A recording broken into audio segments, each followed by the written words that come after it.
नमस्कार, मैं हूं मदन राज और आप देख रहे हैं राज तक न्यूज। बता दूं कि सोशल मीडिया के दौर में कोई किसी की बात को छुपा और दबा नहीं सकता है। पहले का दौर अलग था, लेकिन अब दौर अलग है। बता दूं कि मैं इस समय इंदारा के रेलवे स्टेशन के बगल में हूं। देख सकते हैं तमाम पटरियां बिछी हुई है। और बता दूं कि एक दैनिक जागरण में पे लिखला है, बयान नहीं बदलने पर। उसको मैं उस कटिंग को मैं लगा रहा हूं, आप देख सकते हैं। और ये कि कौन कहा है और क्यों कहा है, इसीलिए हम लोग जब पेपर पढ़े तो उसी के माध्यम से हम लोग पहुँचे हैं। तो ये महिला इन्हीं से पूछते हैं कि आखिर में कौन धमकी दे रहा है, मैटर क्या है, माजरा क्या है। तो नाम क्या है आपका? मीरा देवी। क्या मामला है, क्या कौन धमका रहा है? अरविंद यादव और उनके पिता का नाम विजय बहादुर यादव है। अरविंद यादव कहाँ के रहने वाले हैं? यहीं इंदारा के। तो मामला है क्या, क्यों धमका रहे हैं? वो ऐसा है कि मेरे पति एक मुकदमे में गवाही दिए हैं और इसीलिए ज़बरदस्ती आके धमका रहे हैं कि आप अपने पति को जोर डालो कि वो गवाही वापस ले लें। तो मैं जो गवाही वाली बात है, इसको लेकर आप थाने में गई? हाँ, मैं कप्तान साहब के यहाँ भी डाली हूँ, थाने पे भी गई थी और सीओ साहब के यहाँ भी गई थी। जाँच ओच हुआ है, मुकदमा उनके खिलाफ लिखा गया है। तो इसमें लिखा है कि हमारे घर आए थे। हाँ। तो कब आए थे? वो आए थे 28 नवंबर को करीब 12 बजे के करीब आए थे वो। और आके एक वक्त मैं घर में थी। मेरा 2 जगह घर है, एक सोनरइचा अस्थाई है जहाँ मेरा शादी हुआ है और इंदारा में यहाँ मेरे पति नौकरी करते हैं रेलवे में। और मेरे बच्चे 2 वहाँ से जाते हैं, मेरे पास रहते हैं और 2 यहाँ से पढ़ते हैं। जैसे सुविधा है वैसे हम लोग रखे हैं। तो मैं वहाँ भी रहती हूँ, यहाँ भी रहती हूँ।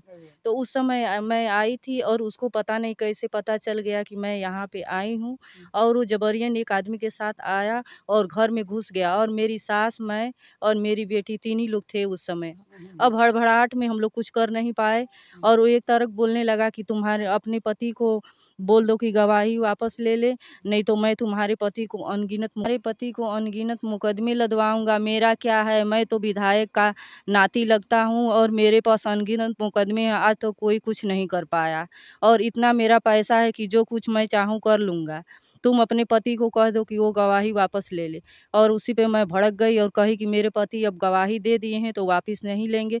तो कहा कि अगर नहीं गवाही वापस लेंगे तो मैं तुम्हारे बच्चों को जेसीबी से खनवा के अगड़वा दूंगा और तुम्हारे पति को इतना मुकदमा लदवाऊंगा कि वो रोड पे आ जाएगा और तुम लोग कटोरा लेके भीख मांगोगे। और मेरी 3 बेटियां हैं, 1 लड़का है। बेटी मेरी बड़ी-बड़ी हैं और मैं इसीलिए डर गई कि बाहर पढ़ने जाती होती हैं, अगर कुछ हो जाएगा तो हम लोग क्या करेंगे पति-पत्नी। तो कप्तान साहब गए थे तो क्या बोले? कप्तान साहब कहे कि ऐसा है कि आपकी जितना मदद हम लोग कर सकते हैं, हम उतना मदद करेंगे।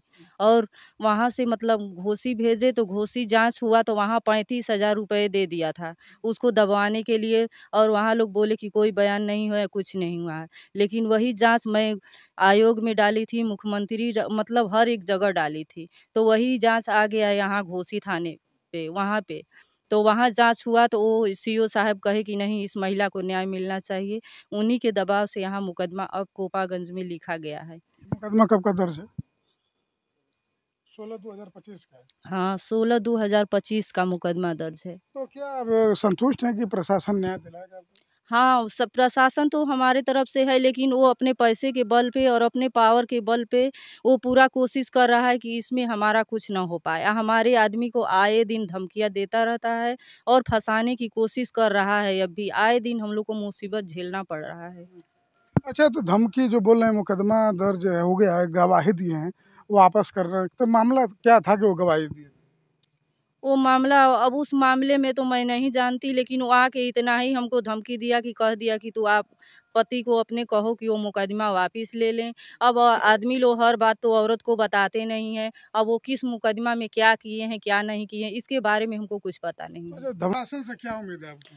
प्रशासन से हमको यही उम्मीद है कि वो अपना हम हमारी मजबूरी को देखकर और ध्यान में रखते हुए कप्तान साहब से और मुख्यमंत्री जी से यही निवेदन है कि वो कहते हैं कि हम महिलाओं को सम्मान दे रहे हैं और महिला को सुरक्षित कर रहे हैं, लेकिन आज की भी डेट में महिला सुरक्षित भी नहीं है और उसका कोई सम्मान भी नहीं है। तो ये बता दें आपसे कि देखिए, मुकदमा शायद दर्ज है, पकड़ रही है। और बता दूं कि भारतीय न्याय संहिता बीएनएस जो नया लागू हो गया है। और देखिए यहाँ लिखा गया है, आपका ही दिया गया मामला है। तो इधर भी लिखा है, और ये देखिए शायद ये कैसा कागज है? ये सारे उस पे मुकदमा है। अच्छा अच्छा। और वो 2 बीबियाँ भी रखा है। एक अवैध तरह से, एक पहली बीबी का शादी हुआ था, एक दूसरी बीबी को भगा के ले आया है अपने ही परिवार से। अरे उसकी माँ का भी मतलब उसके मायके से कुछ नहीं है, उसके माँ को भी मारे पीटे ले थे उसके मायके के। ये इसी बारे में वो पूरी तरह से कोई ऐसा काम नहीं है जो अवैध काम वो न किया हो। उस पर जांच किया जाए और जांच के अनुसार उसको सजा दिया जाए। बस मेरा यही निवेदन है। तो अभी जो आप धमकी की बात कर रहे हैं, तो एसपी साहब बोले हैं कि पूरा सहयोग करेंगे हम लोग, तो यकीन है एसपी साहब? हाँ, हमको एसपी साहब पे यकीन है, हमको सीओ साहब पर भी यकीन है। तो जो धमकियाँ दे रहे थे, कोई देखा था धमकी देते हुए, कोई और है? हाँ, एक मेरे बगल में जो रहते हैं शंकर हैं, और मेरी बेटी थी, और एक बुजुर्ग मेरी सास थी। वही जाके चिल्लाई बाहर, तो वो बाहर से वो लोग दौड़ के आए, तब भागा। अच्छा, आप क्या नाम है भैया? रामा शंकर, घर कहाँ पड़ेगा? शाहपुर ग्राम सभा पे। तो जो बता रहे हैं, आप देखे थे मामला? जी, कितने बजे करीब? लगभग का नाम है कि 12-1 बजे के बीच में मामला हुआ दिन था। में? जी। अच्छा, तो क्या सुने आप? किसकी हमें ही सुने कि वो आए अरविंद यादव, घर में थोड़ा सा शोर जवाब हुआ, तो कानून हम लोग अपने दरवाजे पर थे, सामने ही है लगभग कानून में कि 20 मीटर की दूरी पर हमारा घर।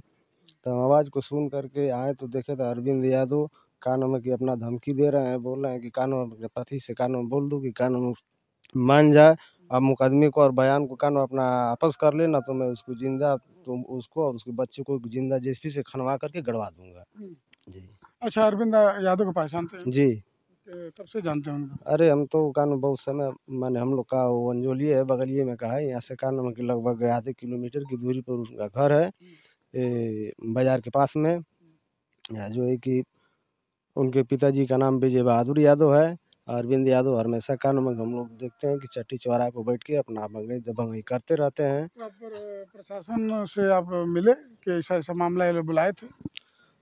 मौके पर तो सर नहीं बुलाया गया, बाद में अपना रिपोर्ट दरखास्त दिया गया, तो उसको कैसे क्या किए ये लोग, अभी इसके बारे में हम नहीं जानता हूँ। मैंने इतना जानता हूँ कि हमारे सामने आ करके, अच्छा से, हाँ जी, हम कानून से सीओ घोसी में हमारा बयान हुआ है मधुबन में। अच्छा, कि हम कानून में जा करके हम पूछे तो हम यही बयान वहाँ पर बयान अपना दर्ज करा दिया? जी जी। कि मैं देखा हूँ, वहाँ मौके पर हाँ, मौजूद मौके पर हम मौजूद थे। तो प्रशासन क्या बोली बयान लेते समय?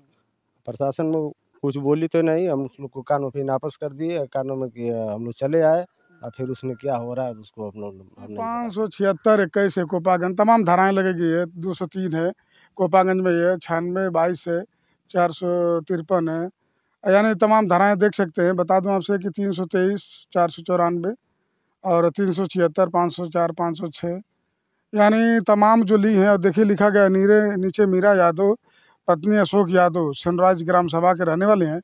यानी इनका कहने का मतलब है कि तमाम मुकदमा उनके ऊपर दर्ज है, अरविंद यादव के ऊपर। जांच का विषय है, जांच शायद हो रही है। इनको भरोसा है कि प्रशासन न्याय दिलाएगा। और शायद और कुछ कहना चाहेंगे? हाँ, विपक्षी मनबड़ किस्म का आदमी है गोलबंद और मुकदमेबाज और व्यक्ति, जिसमें यह प्राथमिक हमारे परिवार वालों को जान मान का खतरा है। पूरी तरह से हम लोग सहमे और डरे हैं। अगर मेरे परिवार में कुछ भी होता है तो उसके जिम्मेदार अरविंद यादव ही होगा, क्योंकि पूरी तरह से कोशिश में है कि किस तरह से हम लोग परेशान हो जाएं। चलिए ठीक है, तो ये बता दें कि मीरा यादव हैं, इनके पति का नाम अशोक यादव ने भैया, अशोक यादव, और ये दर्ज करा दी हैं मुकदमा। इनका कहना कि अरविंद यादव आए हमारे घर पर और धमकी दे के गए। और एक राजभर जी थे, रामाशंकर राजभर, वो शायद देखे हैं, और उनका सीओ मधुबन बयान दर्ज करा लिए हैं। अब उनको उम्मीद है कि न्याय मिलेगा, लेकिन इसमें लिखित में दिए हैं कि हमें जान को खतरा है।